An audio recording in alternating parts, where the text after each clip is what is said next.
Ce morceau est complètement fou. Il y a des morceaux que tu te dis tiens celui-là est pas mal, mais tu peux pas savoir le bordel que ça met dans un club des fois. Les sonorités sont beaucoup plus acceptables pour quelqu'un qui a pas écouté de techno, qui a pas pris d'exta dans une rave quoi, grosso modo. Alors avant je croyais que j'étais jaloux du talent et pas du succès, puis en fait je suis jaloux des deux, je suis jaloux du talent, du succès. C'est un moteur, c'est un vrai moteur. Salut, c'est Étienne de Crécy, on est dans mon studio, on va jeter un coup d'œil et une oreille aussi à tous les vinyles que j'ai achetés entre 95 et 2006 pour faire mon métier de DJ.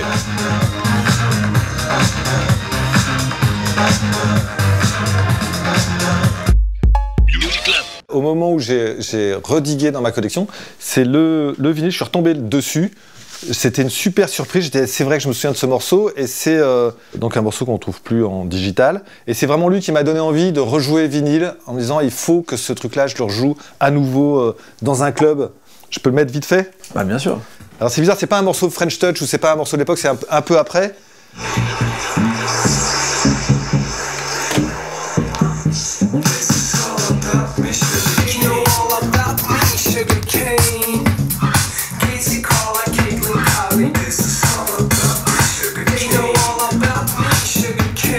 Le moment où j'ai réentendu ça, je me souviens exactement l'ambiance qu'il met dans un club.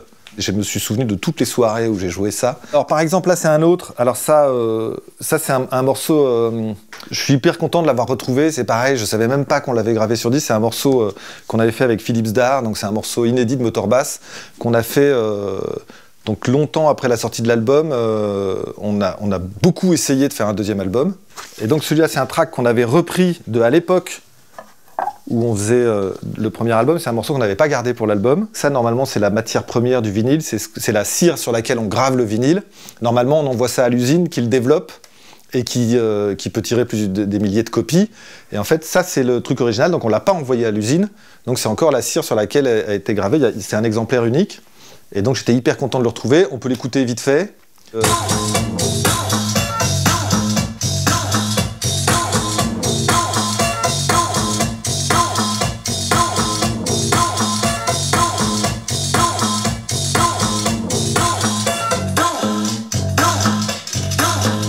Donc voilà, j'étais hyper content de retrouver ça.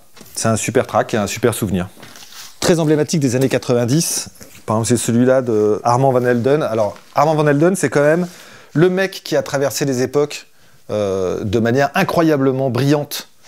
Tout le temps. Je sais pas comment il fait. Moi, j'ai commencé à acheter des disques avec Philips Dar. On était colocataires dans un appartement rue Le Pic. On a découvert les raves ensemble avec toute une bande de copains qui habitaient dans l'appartement. On a commencé à acheter des disques. En fait, c'est lui, tout de suite après les deux premières raves, il a dit, quand il a découvert que c'était des vinyles qui étaient joués. Moi, j'ai mis longtemps avant de m'en rendre compte, en fait. J'allais dans les raves, je croyais que la musique... J'ai pas fait gaffe pendant très longtemps à d'où venait la musique. Non mais c'est vrai que c'était assez marrant parce que le DJ était souvent dans un coin. On a du mal à imaginer ça aujourd'hui, où tout le monde regarde le DJ. On voyait pas le DJ, à part une bande de geeks qui étaient autour et qui essayaient de regarder les disques qu'il était en train de jouer. Tous les autres gens se regardaient les uns les autres et dansaient dans une ambiance d'amour incroyable, mais on faisait pas gaffe au DJ. J'ai mis 3 mois avant de me rendre compte, mais c'est Philippe qui m'a dit « Regarde, il joue du vinyle ». C'était une époque où le CD arrivait, le vinyle c'était ringard.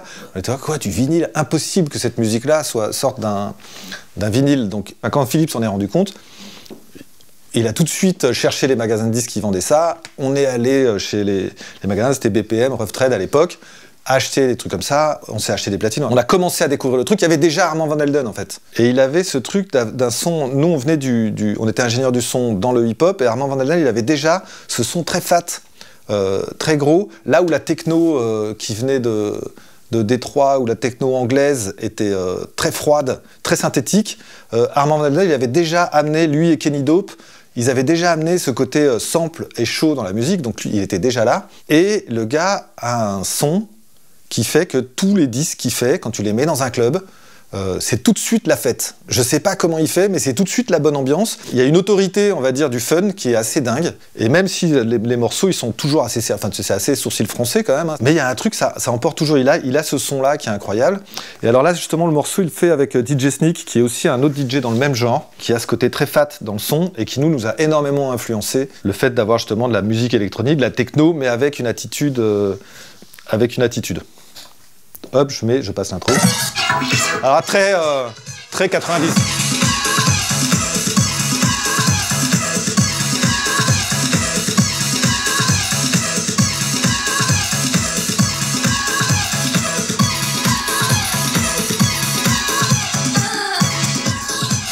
Et là, c'est la caricature des morceaux de cette époque-là. C'est-à-dire, c'est une boucle disco, un beat dessus, et puis c'est comme ça. Et puis le gars, il joue avec le filtre, parce que grosso modo, il y a...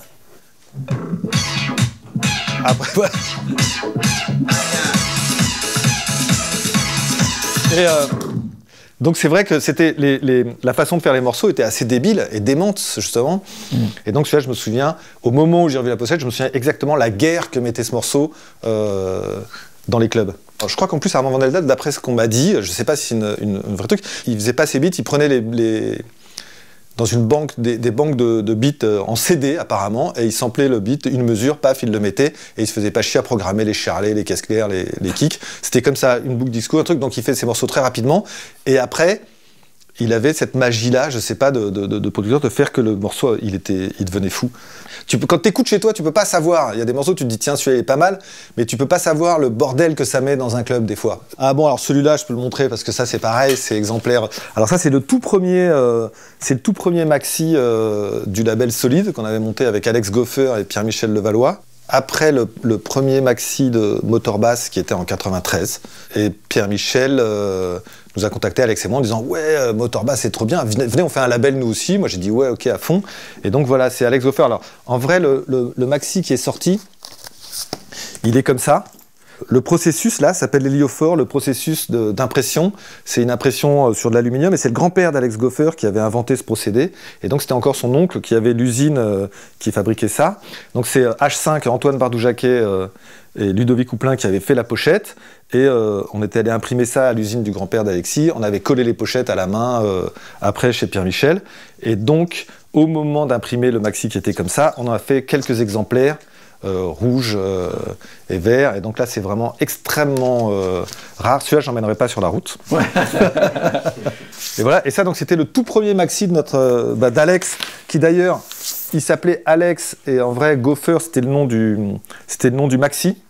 Toute la presse qui a fait des reports du maxi disait Alex Goffer, donc en fait le nom lui est resté. Ah, c'est Goffer EP. Non, c'était Goffer EP. Lui s'appelait Alex, son nom d'artiste était Alex, et voilà, et là on voit là c'est Goffer EP. Et donc, donc le Alex Goffer, ça vient de son premier disque. Voilà, Alex Goffer, ça vient de son premier disque.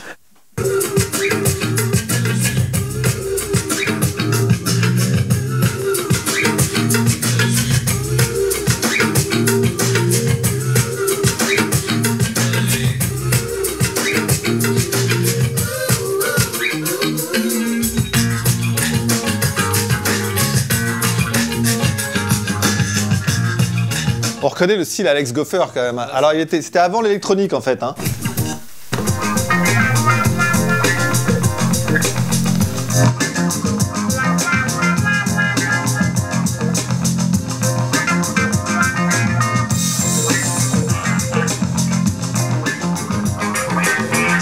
C'était très funky. C'était méga Alex Goffer, c'est marrant, j'avais pas entendu depuis longtemps. Et comment vous êtes rencontrés avec Alex? On était au lycée ensemble. Ok. Il se trouve que c'était un lycée à Versailles où il y avait donc Pierre-Michel avec qui on a monté le label. Et dans le même lycée, il y avait aussi Jean-Benoît Dinkel et Nicolas Godin de R. Il y avait aussi Arnaud Robotini, Blackstrove était dans le même lycée. On se fréquentait parce qu'on était les New Wave du lycée, les fans de musique, grosso modo. En fait, ça fait un peu vieux de dire ça, mais il se trouve que au moment, donc la fin des années 80, début des années 90, quand t'aimais la musique, il fallait acheter les disques. C'était un budget. Et en fait, qui écoutait, qui était passionné de musique, il n'y avait pas grand monde. Nous, au lycée, on était une quinzaine à mettre notre argent de poche dans la musique. C'était beaucoup moins bien avant. Je tiens à le dire, parce qu'il y a des gens qui disent « ouais, c'était mieux ». C'était beaucoup moins bien, en fait. C'était débile comme façon d'appréhender la culture. Le truc de l'abonnement aujourd'hui et d'avoir accès à toute la musique est 1 milliard de fois mieux pour la culture. Et d'ailleurs, ça se voit. Le rapport des enfants et des jeunes et de tout le monde aujourd'hui à la musique, il est beaucoup plus ouvert, beaucoup plus inventif, beaucoup plus intelligent. Et nous, comme on mettait notre argent dedans, c'était presque identitaire en fait. C'est-à-dire qu'il y a un moment où si t'écoutais de la new wave, tu pouvais pas écouter de la funk. Si t'écoutais de la funk ou du hip-hop, tu pouvais pas écouter un certain... Il y avait des barrières qui étaient débiles et on se définissait par rapport à la musique qu'on écoutait. Et vous, c'était très new wave pour le coup, à cette époque-là? Alors à cette époque-là, c'était new wave. Moi, j'ai adoré là aussi le punk, puis ensuite le post-punk, new wave. Et effectivement, les années où on était ensemble, quand on a commencé à faire de la musique, on était très new wave. Et ensuite, il y a eu toute cette scène finalement Mano Negra, Négresse Verte, tout ça, qui nous ont un peu décomplexés sur le fun. Avant, c'était pas fun. Avant, c'était pas fun. Voilà, Bauhaus et Cure et tout ça.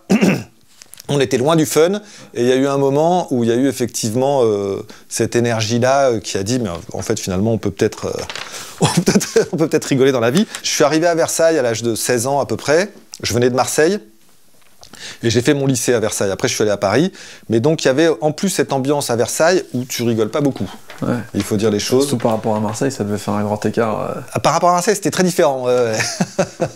C'était très différent. C'était pas du tout la même ambiance. Mais du coup, tu te confortes dans une attitude new wave plutôt facilement. Ouais. Alors que être new wave à Marseille, c'était beaucoup plus difficile. Moi, au moment où je suis arrivé au studio Plus 30, donc c'était le studio Plus 30 où je suis rentré assistant.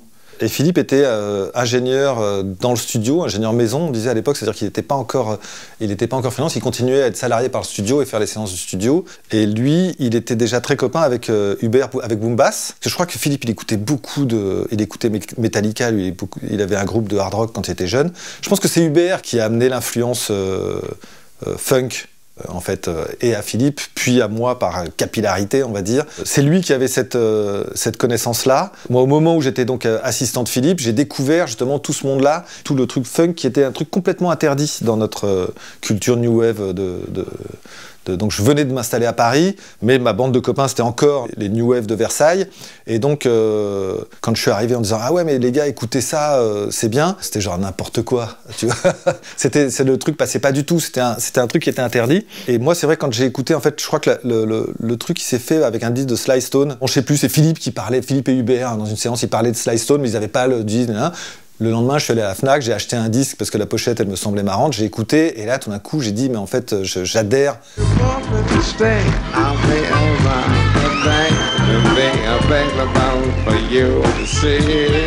Je connaissais pas, j'avais jamais entendu parler, à part peut-être dans le film sur Woodstock, là où on voit une partie de son concert, que j'avais trouvé sympa, mais sans plus. Et là, quand j'ai écouté l'album, effectivement, je me suis dit, ah ouais, d'accord, bah, moi aussi, j'aime bien cette musique-là. J'accepte. Tant pis, c'est bon. Ouais, c'est validé. Ouais, ouais. Et ensuite, je pense l'influence d'Hubert, elle a été hyper importante parce que lui, effectivement, il était DA dans une maison de disques. C'est lui qui avait signé Dynasty. Et en fait, le truc hip-hop, il nous arrivait par Solar. En fait, le moment où, alors c'était pas Hubert, c'est Philippe Ascoli, je crois, qui a signé Solar. Je sais plus exactement l'histoire de qui, mais en tout cas, on s'est retrouvés en studio avec Solar, avec Jimmy J. On a vu comment Jimmy J faisait la musique.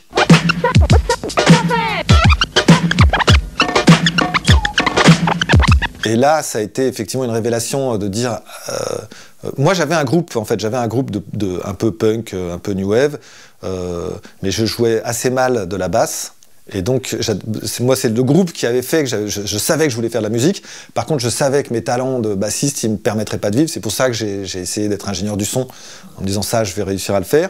Et le moment où j'ai vu comment on faisait de la musique avec un ordinateur, en fait, avec un sampler, je me suis dit, ah bah ça, il y a plus besoin de virtuosité, ça, je peux le faire. Alors peut-être pas aussi bien que Jimmy J, mais par contre, la méthode, je sais elle m'est accessible. Ça a été un peu la révélation. Et puis, surtout, il y avait cette révolution-là du hip-hop kiffant, on va dire. Parce qu'il y avait le hip-hop existait, mais il y avait un truc qui était assez vénère. Public Enemy, tout ça. J'aimais bien l'esprit, c'était incroyable, mais c'était pas kiffant. Et c'est vrai que les instrus de Jimmy J, moi, ça a été la révélation. J'ai adhéré au hip-hop avec ses instrus à lui, où j'étais là genre, waouh, c'est trop cool. Et encore maintenant, je vous conseille de suivre Jimmy J sur Instagram. Il envoie encore des prods qui sont incroyables.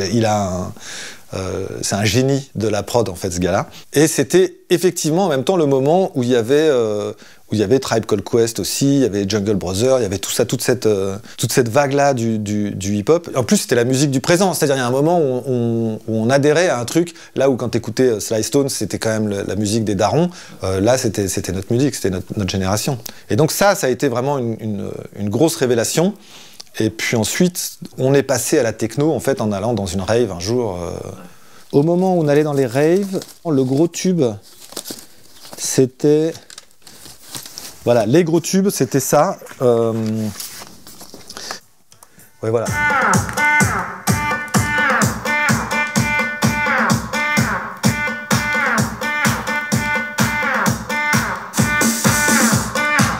J'adore ce morceau, c'est complètement fou. Donc ça, c'est Speedy J. En fait, ce qui est dément, alors c'est donc TR-909 et un synthé, il n'y a pas de basse, il n'y a pas de... C'est juste ça. Et structure complètement dingue, c'est-à-dire qu'il y a toujours des breaks aberrants, il n'y a pas de...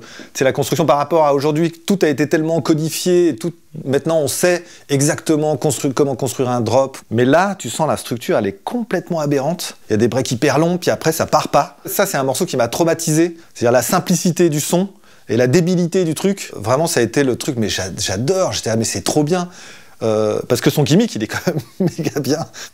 Ouais, pareil, disque extraordinaire de l'époque. Alors ça, très techno, on est à fond dans la techno pendant très longtemps. On est une petite bande, en fait, à aller tout le temps dans les raves, comme ça, à un moment où ça n'existe pas encore trop. Et en fait, du coup, on achète des disques, on écoute de la techno à la maison, on vit en coloc dans un appartement, on écoute de la techno.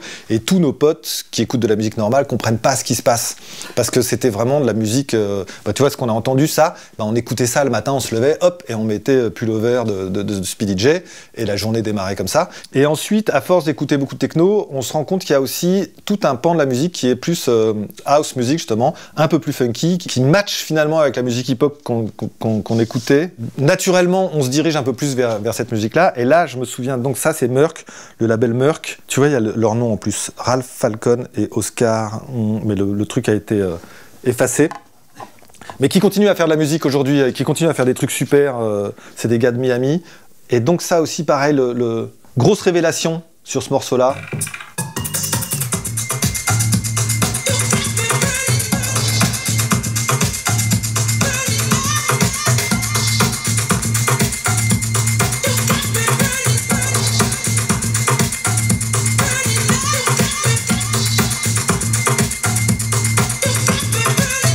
Ça reste très formellement rigide, mais par contre, il y a tout d'un coup, il y a un truc beaucoup plus funky, justement, que dans Speedy J, là.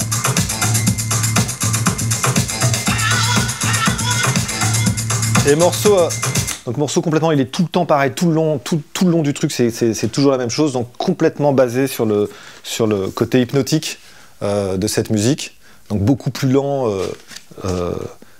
Et ça, ouais... Vraiment Merck, j'ai essayé de les copier 1 million de fois en fait. À l'époque, dès que je commençais un morceau, je me disais il faut que je sonne comme Merck. J'ai essayé, j'ai jamais réussi. Mais par contre, c'était vraiment c'était assumé de dire ce morceau-là, j'ai essayé de le copier 1 million de fois. Bon, à chaque fois, ça donnait d'autres choses, mais c'était vraiment une énorme influence. Et qu'est-ce qui manquait pour que ça devienne du Merck alors, tu penses? Je sais pas. Non, c'est pas qu'il y a un truc qui me manquait, c'est un truc qu'il y avait en trop. Parce que là, ils ont réussi justement à garder un truc très... le groove, il est comme ça et il bouge pas.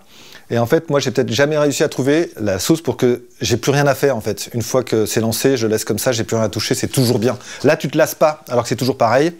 Et moi, en fait, sur mes morceaux, je me lasse. Donc, je rajoute des trucs. C'est con. Donc après, le funk arrive dans la musique électronique, et nous, effectivement, avec Philippe, on fait Motor Bass. Ensuite, moi, je fais Super Discount, et là, du coup, on amène un truc complètement sample dans la musique électronique qui était très synthé, boîte à rythme.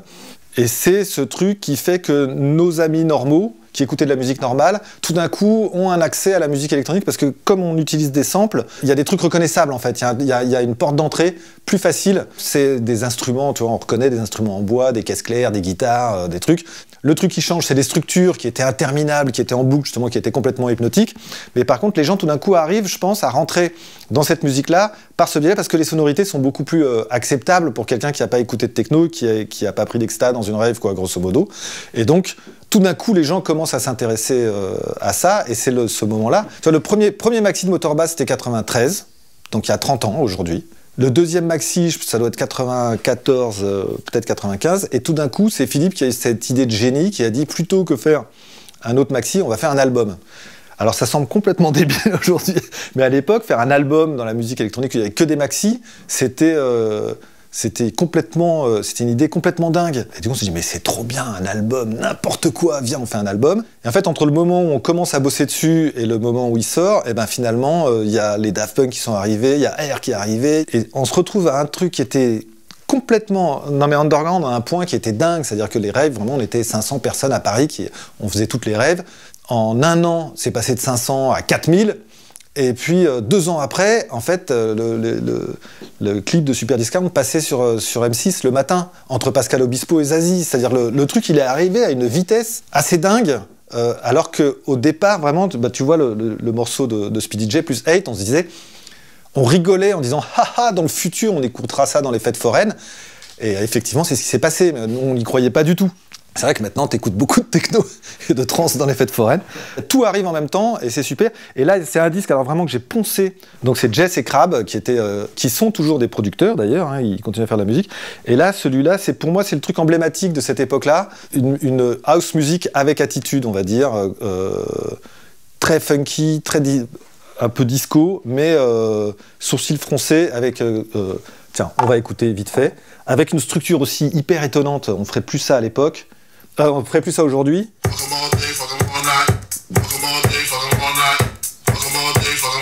Alors je passe après première partie avec une basse un peu disco.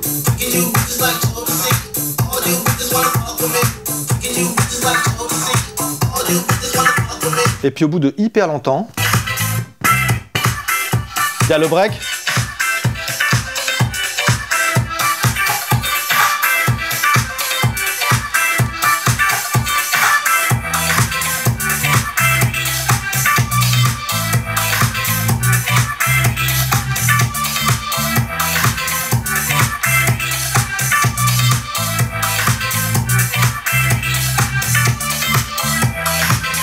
Et voilà, et ça,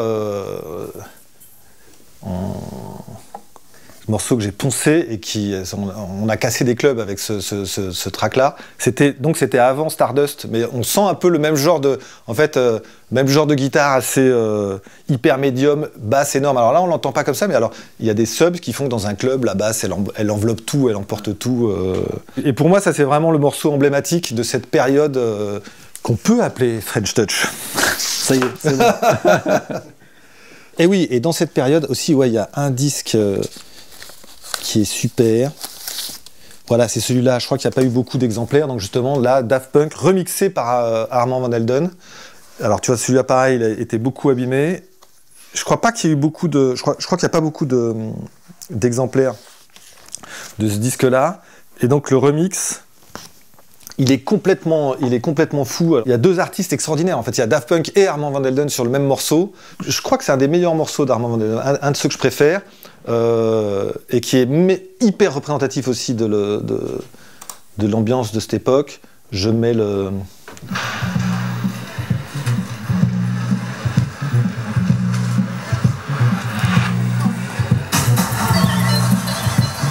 Donc, tout est là en fait, le truc très disco filtré en fait, beaucoup de filtres.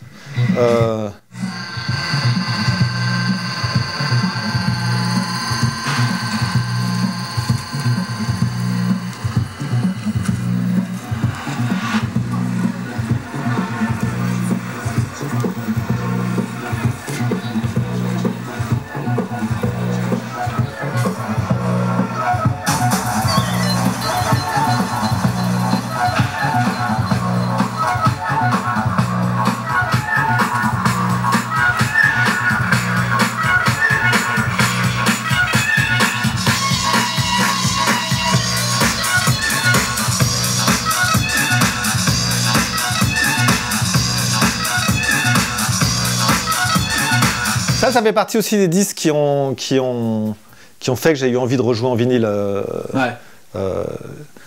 Pareil, j'adore le son. Alors ça, c'est le son, il sonne vinyle, c'est bizarre, hein, mais le morceau, tu sens que, que ça doit être joué sur du vinyle, ce genre de track-là. Hyper funky, morceau hyper long, structure hyper longue, et en fait, hyper bonne structure. Ça, c'était le genre de morceau qui me sauvait, qui te sauve en fait. C'est à ça que tu reconnais les tubes, en fait, c'est le morceau où quand tu es en galère, tu le mets, il s'insère à n'importe quel moment de ton mix, et il emporte l'adhésion. Ça efface tout, tu sais, si t'as merdé avant, ça efface tout, les gens ils se disent « Ouais, d'accord, super ». Est-ce que tu te rappelles la première fois que tu as entendu Daft Punk? Qu'est-ce qui s'est passé? La toute première fois que j'ai entendu Daft Punk, c'était sur la compile Source Lab, la Source Lab 2. Donc Source Lab, c'était le label, Source, c'était le label de Philippe Ascoli, et qui a été un des premiers à s'intéresser dans les majors à la musique électronique et à notre scène, en fait. Et donc il avait fait une compilation avec un peu tous les producteurs. Le Source Lab, la première, il y avait justement, je crois qu'il devait y avoir Bob Sinclair, qui s'appelait pas encore Bob Sinclair. Donc il y avait Air, il y avait nous, il y avait Motorbass, moi j'avais fait un morceau aussi. Il y avait, je pense, Alex Goffer. Puis après, il a fait Source Lab 2. Et là, Source Lab 2, moi, c'est Marc Tessier-Ducrot, le premier qui m'a fait écouter et qui a dit « Tiens, regarde, il y a un groupe super, les gars, ça s'appelle les Daft Punk. Et le morceau, c'était Musique. Et il dit « Les gars, ils jouent eux-mêmes leurs samples, ils jouent leurs boucles, et après, ils se samplent, et ils font des morceaux avec le sample. » J'avais trouvé ça cool. J'ai dit « Waouh, cool !» Et après, en fait, seulement après, j'ai entendu dans un club et j'ai fait « Ah, merde !» Il y a eu un truc de jalousie incroyable. J'étais là. Ah, d'accord, ok. Et ensuite, la deuxième fois que j'en ai entendu parler, en fait, ça a toujours été un truc de jalousie. La deuxième fois que j'ai entendu parler, c'était, je sais plus, il y avait le magazine Trax de l'époque, ou je sais plus si c'était Trax ou Coda, qui avait dit le meilleur maxi de l'année est français. Et nous, on venait de sortir le deuxième maxi de Motorbass. J'étais sûr que c'était le meilleur maxi de l'année. Et je tourne les pages en attendant. Et je vois Daft Punk, j'étais à quoi? Et après, le Daft Punk, ça a été vraiment un truc... c'est-à-dire, moi, je recherche toujours la simplicité dans la musique, l'économie de moyens, de faire le mieux avec le minimum. Et en fait, Daft Punk, le morceau, il a ça. C'est-à-dire qu'il y a un truc qui est extrêmement lisible, qui est simple à comprendre. C'est hyper dur de faire ça. Si tu veux, quand j'entends le morceau, quand j'ai entendu le morceau, je voyais exactement comment on pouvait faire ça. Et je disais, ah putain, ils ont eu l'idée avant, tu vois, ils ont eu l'idée avant. Et c'est hyper simple, le sample, comment il déclenche le sample de guitare. C'est presque formel, si tu veux, mais par contre, il y a la magie. C'était un peu un choc. Alors moi, je suis d'un naturel extrêmement jaloux. C'est le moteur, en fait, dès qu'il y a quelqu'un... Alors avant, je croyais que j'étais jaloux du talent et pas du succès, puis en fait, je suis jaloux des deux. Je suis jaloux du talent, du succès. C'est un moteur, c'est un vrai moteur. Quand je vois un artiste qui marche bien, je fais c'est un peu débile. Et à ce moment-là, arrive Vitalik. C'est-à-dire vraiment là, au moment où on commençait un peu à se faire chier dans la musique, en achetant des disques, en fait, où tout sonnait exactement pareil, en fait, voilà, il y a Vitalik qui arrive.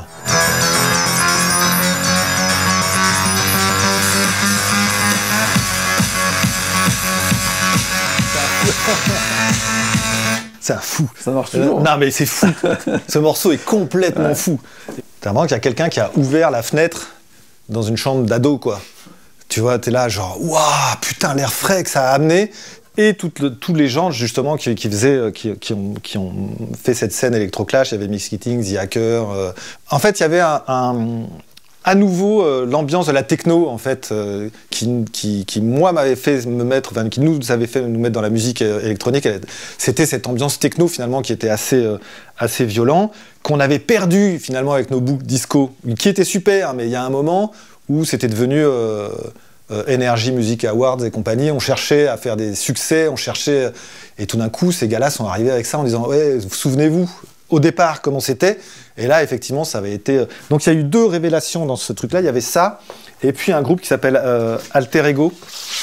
Alter Ego, donc c'est Roman Flügel et un autre gars, je me souviens plus le nom de l'autre gars, parce que je me souviens de Roman Flügel parce que c'est un mec qui est un producteur de génie, qui fait des trucs qui sont très très mentaux, qui sont hyper bien. Mais ce morceau-là aussi, c'était le deuxième avec Vitalik, c'était le deuxième qui nous a fait un peu nous réveiller.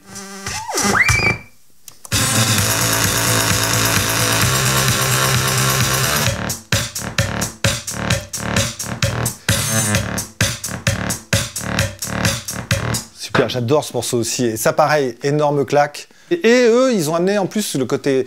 Pas que le côté rave, en fait, tout d'un coup, ils ont amené la disto dans la musique. Il y a eu ça, puis ensuite, il y a Justice qui est arrivé aussi avec leur son complètement dingue. Et donc, c'est un truc qui était qui était vraiment, en tout cas pour moi, une renaissance. C'est-à-dire qu'il y a un moment où tout d'un coup je me suis dit, bah voilà, ça a été vraiment une énorme influence de se dire, ah ouais, on va mettre cette ambiance-là dans la musique maintenant. C'était un peu l'époque de Super Discount 2. Ça, c'est Super Discount 2. Ça, effectivement, c'est le moment où j'ai fait Super Discount 2, en essayant de m'insérer dans cette scène-là. Et ce qui était marrant, c'est que ça a plutôt marché. Bah oui. Parce que on avait fait, alors c'était assez rigolo l'aventure Super Discount 2, parce que quand j'ai sorti l'album, c'était Super Discount 2. Super Discount, c'est complètement associé à la French Touch, et c'est un moment où la French Touch puait du cul, vraiment. C'était pas du tout. Et donc je sais qu'en France, le disque a pas été tellement écouté même. C'est-à-dire les gens sont pas donné la peine, ils disaient ah ouais c'est bon, laisse tomber.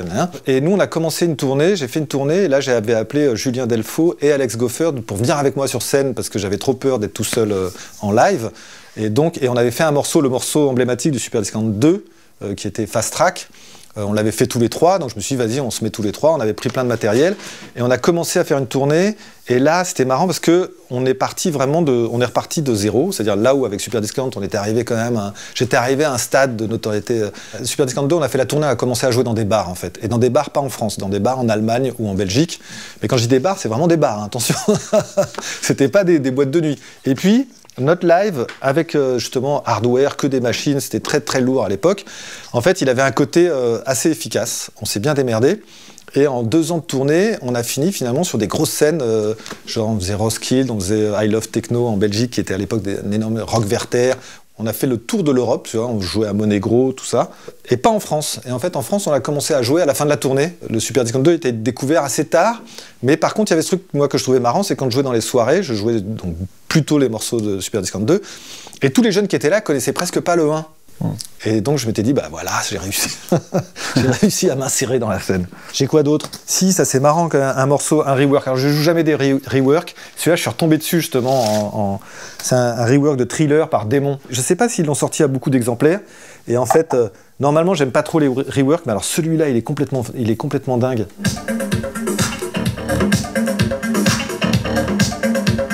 Je sais pas, il a un son.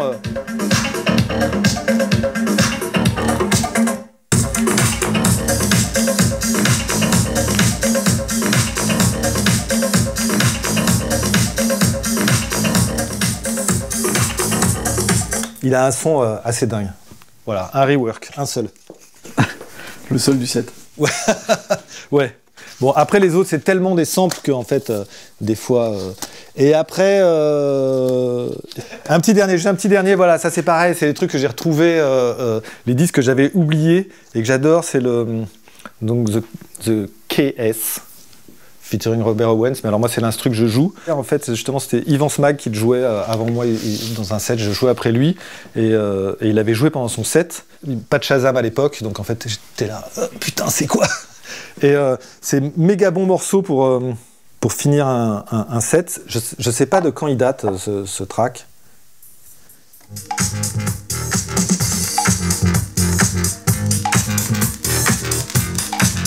Méga bon morceau de fin de set, au moment l'ambiance de au revoir. C'est assez dur de trouver les morceaux qui ont cette ambiance en même temps gay, puis un petit peu. En même temps, c'est joyeux, mais un peu triste quand même. On s'en va. Et donc, c'est un super. Attends, je mets le.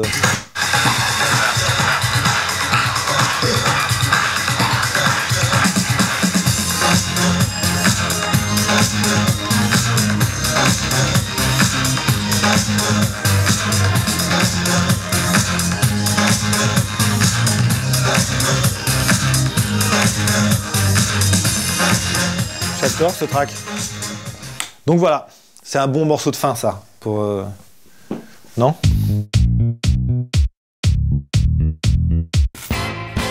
Mini